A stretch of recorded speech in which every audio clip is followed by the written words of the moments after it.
उच्च गति अभ्यास खंड 2 प्रतिलेखन संख्या 41 व 42। गति 80 शब्द प्रति मिनट। डिक्टेशन शुरू होने में समय शेष है 5 सेकंड। Ready start. उपाध्यक्ष महोदय, मैं इस बिल का समर्थन करता हूं।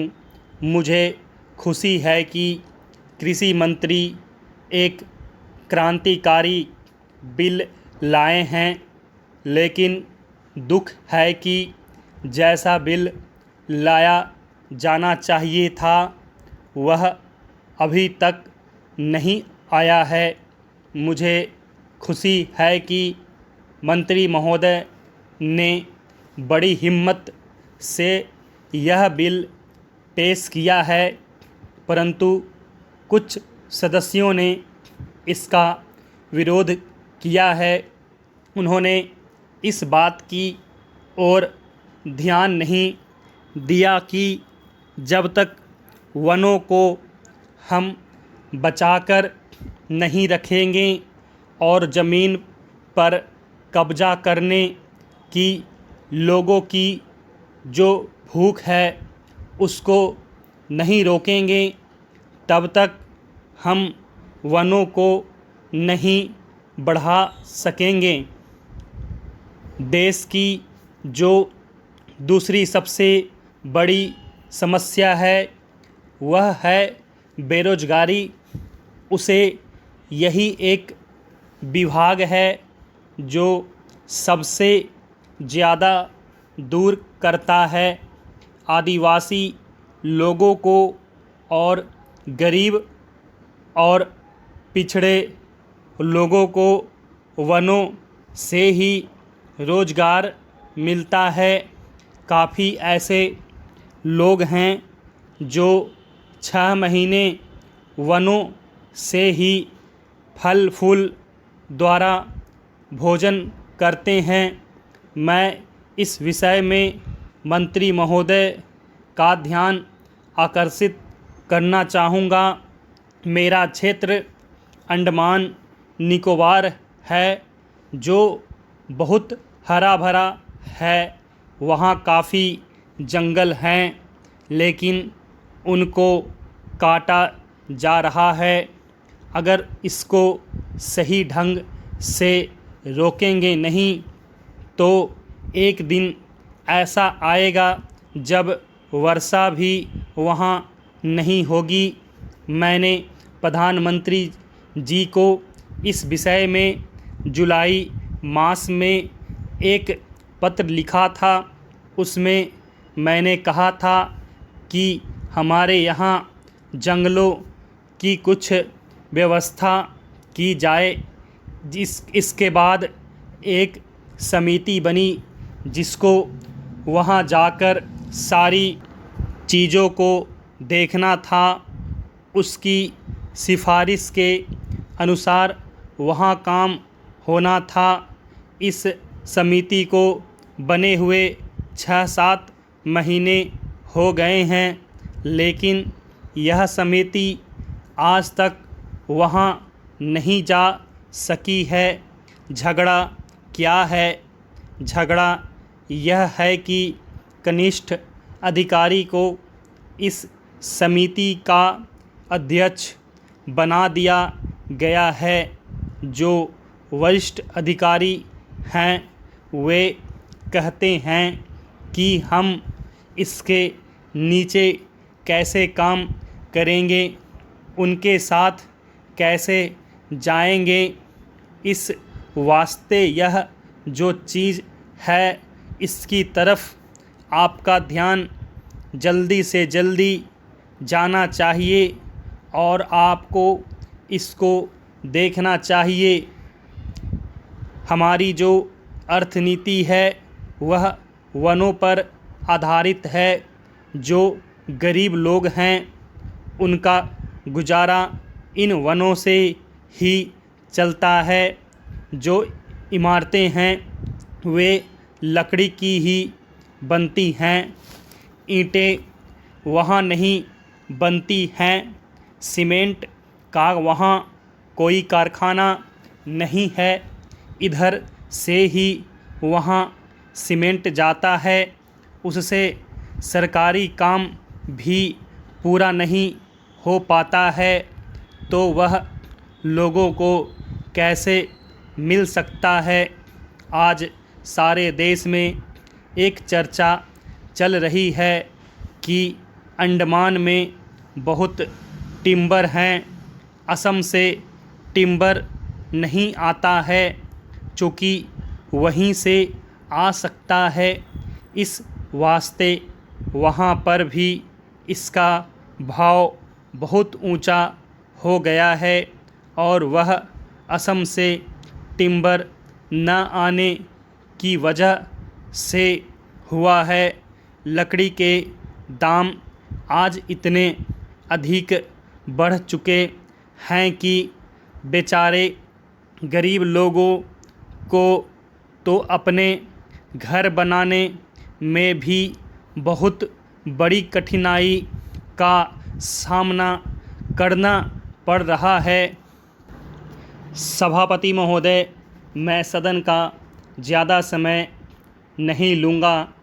मैं केवल एक दो बातों की ओर वित्त मंत्री और सरकार का ध्यान खींचना चाहता हूँ। आज बिजली के मामले में राजस्थान की हालत बहुत नाजुक है। ख़ास तौर से पिछले 5-7 दिनों से गांव में परेशानी बहुत बढ़ गई है। मैंने देखा है कि कई ज़िलों में पिछले कई दिनों से बिजली नहीं है। नतीजा यह हुआ है कि जो फसल बोई गई है उसको पानी नहीं मिल पाया है। वहाँ पहले से ही अकाल की स्थिति है। बिजली ठीक तरह से न मिलने के कारण किसानों की फसल बर्बाद हो रही है। इसलिए बिजली को और अधिक फैलाने की बात को छोड़कर सरकार उसकी पूर्ति को नियमित करे। उधर से जो माननीय सदस्य बोलते हैं वे बातें करीब करीब वही करते हैं जो हम कर रहे हैं। दोनों में कोई फ़र्क नहीं है। वे भी कहते हैं कि महंगाई है, बेकारी है और हालत ख़राब है। सरकार की तरफ से भी हर एक वक्तव्य को इसी वाक्य से शुरू किया जाता है कि उसे विरासत में ख़राब हालत मिली है, जिसे सुधारने में समय लगेगा। मैं निवेदन करना चाहता हूँ कि सरकार एक अवधि निर्धारित कर दे कि वह कब इस पहले वाक्य को बोलना छोड़ देगी। हम सरकार का विरोध नहीं करेंगे। वह हमको भाषण लिखकर दे दे और बता दे कि हम क्या करेंगे। हम वैसे ही इस सदन में और बाहर जनता के सामने बोलेंगे, लेकिन वह देश की हालत को सुधारे। आज चारों तरफ हालत बिगड़ रही है। आज गाँव में कोई व्यवस्था नहीं है। सरकार हम लोगों को कब तक दोष देती रहेगी। अगर हालत न सुधरी तो ये लोग भी डूबेंगे, हम लोग भी डूबेंगे और लोकतंत्र भी डूबेगा। आज गाँव में हालत बहुत ख़तरनाक ढंग से बिगड़ रही है। मैं बड़ी जिम्मेदारी और गंभीरता के साथ यह बात कह रहा हूँ। आखिर सरकार का और हमारा काम एक ही है। कुछ लोग उधर बैठे हैं और हम इधर बैठे हैं, इससे कोई फ़र्क नहीं पड़ता। हालत सब तरफ से ख़राब है। बिजली ख़राब है, कोयला ख़राब है, तेल नहीं मिल रहा है। किसानों के काम सब तरफ से रुके हुए हैं।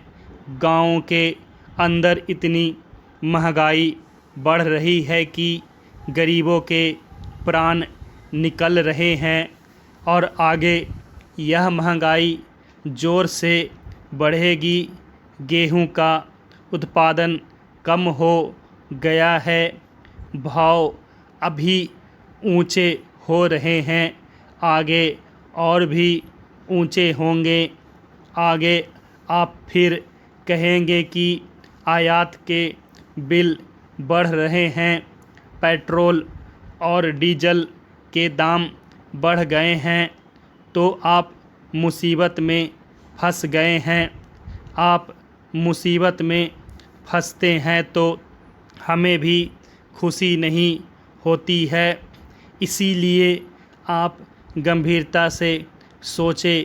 कुछ हमसे सहायता लेना चाहते हैं तो लें, जिस तरह से भी लेना चाहते हैं लें। आप जैसा कहेंगे वैसा ही हम जनता से जाकर बोलेंगे। अंत में मैं निवेदन करना चाहता हूँ कि आप राजस्थान के लिए ज़रूर कुछ करें। स्टॉप।